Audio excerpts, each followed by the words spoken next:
এই আলবদররা যখন 16ই ডিসেম্বরে সারেন্ডার হলো, তারপরে আলবদরদের একটা মিটিং, যে মিটিং নিয়ে পাকিস্তানের একজন লেখক অতি সম্প্রতি একটি গ্রন্থ লিখেছেন যেটার নাম আলবদর। হ্যাঁ, সেই আলবদরদের মিটিং এর মধ্যে এরকম সেই ভদ্রলোক এখন এই সময় বাংলাদেশে এসে প্রত্যন্ত অঞ্চলে গিয়ে আলবদর নেতাদের সাক্ষাৎকার নিয়ে উনি লিখেছেন। তার বর্ণনায় এই যে মুজাহিদ যে ছিল, যার ফাঁসি হয়েছে, হ্যাঁ, এই আলবদরের নেতা তো এদেরই যারা সাগরেদ, এদের সঙ্গেই অফিসিয়ালদের সঙ্গে কথা হয়েছে। যখন সারেন্ডার করে তখন আলবদররা সবাইকে নিজেদের মিটিং এর মধ্যে বলেছে নিজেদেরকে চিনে রাখো, পাকিস্তান মিলিটারি সারেন্ডার করেছে, আমরা কিন্তু করিনি। তোমরা এখন চলে যাও, বিদেশে হিজরত করো, বিভিন্ন দেশে যাও, যেখানে পারো যেভাবে পারো নিজেদের রক্ষা করো, আমরা আবার ফিরে আসবো এবং আমরা যুদ্ধ চালিয়ে যাব, আমরা প্রতিশোধ নেব। গত মাসে পাকিস্তানের ওটার নাম কি, লস্করি তৈয়বার নেতা প্রকাশ্য মিটিং এর বলছেন যে পাকিস্তান কখনো শত্রুকে ক্ষমা করে না এবং প্রতিশোধ নিতে কখনো ভুলে যায় না। गत बছর पिछले साल में हम लोग बांग्लादेश में ये कर दिखाया, বাংলাদেশে আমরা করে দেখিয়েছি যে পাকিস্তানিরা প্রতিশোধ নিতে ভুলে না কখনো। হ্যাঁ, তো এই রাজাকার আলবদরেরা বাংলাদেশে এসে প্রতিশোধ নিয়েছে এবং এই যে এনসিপি, এটাও জামাত, জামাত তো জামাত, এনসিপিও জামাত, হিজবুত তাহরির জামাত, হরকতুল জিহাদ জামাত, ওই বাংলা ভাই না কি ভাই তার যে গ্রুপ যেটা হুজি, সেটাও জামাত, সব জামাত। জামাত হচ্ছে বাংলাদেশের শত্রু। জামাত ৭১-এ হেরে গিয়েছিল, সেটার প্রতিশোধ নিতে এসছে।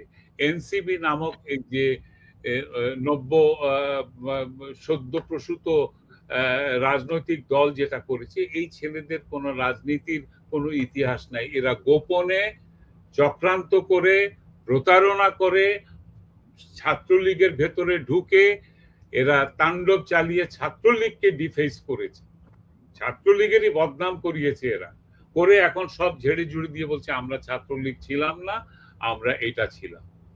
আমরা যদি নামে করতাম সংগ্রাম তাহলে কেউ আমাদের সাপোর্ট করতো না। এই কথাগুলো বলছে না, বলছে তো। তার মানে কি এরা প্রতারক? আর এই প্রতারকদের সাহায্য করতে এসেছেন কে? প্রধান উপদেষ্টা ডক্টর ইউনুস আমেরিকান নাগরিক, পরিবেশ উপদেষ্টা রিজওয়ানা হাসান ব্রিটিশ নাগরিক, প্রধান উপদেষ্টার বিশেষ দূত লুৎফে সিদ্দিকী সুইজারল্যান্ডের নাগরিক, জাতীয় নিরাপত্তার উপদেষ্টা খলিলুর রহমান আমেরিকান নাগরিক, আনিসুজ্জামান চৌধুরী প্রধান উপদেষ্টার বিশেষ সহকারী, তিনি আমেরিকান নাগরিক, ফয়েজ আহমদ তৈয়ব নেদারল্যান্ডের নাগরিক, আশিক চৌধুরী ব্রিটেনের নাগরিক, তারপরে আলী রিয়াজ আমেরিকান নাগরিক, বদিউল আলম আমেরিকান নাগরিক, এরপরে আরো 16-17 জন রয়েছেন আমেরিকা, কানাডা, ব্রিটেনের নাগরিক। এরা এসেছে বাংলাদেশের এই ইউনুস সরকারের হয়ে নব্য রাজনৈতিক দল তৈরি করে জামাতে ইসলামের রাস্তা পরিষ্কার করে এরা যাবে, এরা ইলেকশনে, এরা চায়, পরাশক্তি চায়, আমেরিকা চায়, ব্রিটেনও সম্ভবত চায় যে জামাতে ইসলাম আসুক, এখানে একটা মৌলবাদী, একটা কি বলে আফগানিস্তানের মতো সরকার তৈরি হোক, তাহলে এদেরকে এমনিতেই লোকে বয়কট করবে, সভ্য পৃথিবী বয়কট করেছে, বয়কট করবে, এরা ইকোনমিক্যালি ডাউন হবে এবং আমাদের কাছে হাতে তোলা ভিখারি হয়ে থাকবে। That's what they wanted to do. আমাদের যে মেয়েগুলো, প্রায় 20 লক্ষ মেয়ে বেকার হয়ে গেছে, 20 লক্ষ পুরুষও বেকার হয়েছে, গার্মেন্টস ইন্ডাস্ট্রি গুলো বন্ধ হয়ে গেছে, বড় অন্যান্য রপ্তানি কারক ইন্ডাস্ট্রিটা বন্ধ হয়ে গেছে। এরা কি খাচ্ছে, কিভাবে চলছে, এদেরকে কয় টাকা দিলে এরা ভোট দিবে? ডক্টর ইউনুস নিজের মুখে বলেছেন ব্রিটিশ সাংবাদিককে that Bangladeshi people are bad, ওরা পয়সা দিয়ে ভোট দেয়, you pay them, they will vote you.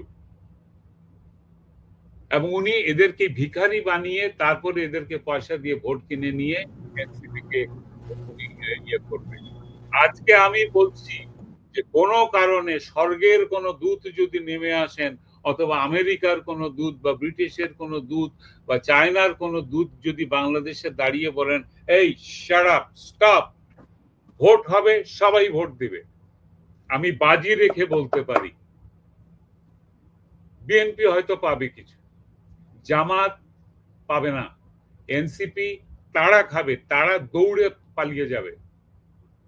মুক্তিযুদ্ধের পক্ষে একটা নৌকার মাঝিকে দাঁড় করিয়ে দেন, একজন গার্মেন্টস ইন্ডাস্ট্রির একজন মহিলাকে দাঁড় করিয়ে দেন, এরা জিতে যাবে। আওয়ামী লীগের নামে মুক্তিযুদ্ধের পক্ষে যদি দাঁড়ায়, আওয়ামী লীগ ছাড়াও যদি মুক্তিযুদ্ধের পক্ষে দাঁড়ায়, মেজরিটি আসবে ইলেকশনে, কিন্তু সেটা হতে দেওয়া হবে না। যারা এগুলো চোখ বন্ধ করে কান চুলকাচ্ছেন পাখির পালক দিয়ে, আপনাদের এই আবেশ কেটে যাবে, আবেশ কেটে যাবে, জামাত ক্ষমতায় আসবে। এখন ওই হিজাব আর নেকাব আর বোরকা পরেনি বলে মেয়েদের গায়ে হাত তুলছে ওরা।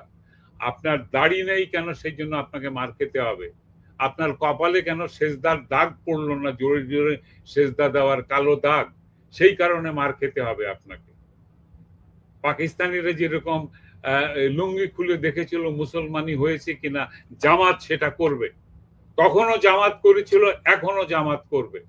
পাকিস্তানি এজেন্ডা তারা নিয়ে আসছে তাদের ইলেকশনে, পাবলিক এটা খাবে না, নিবে না, কিন্তু ওরা জোর করে ক্ষমতা দখল করবে।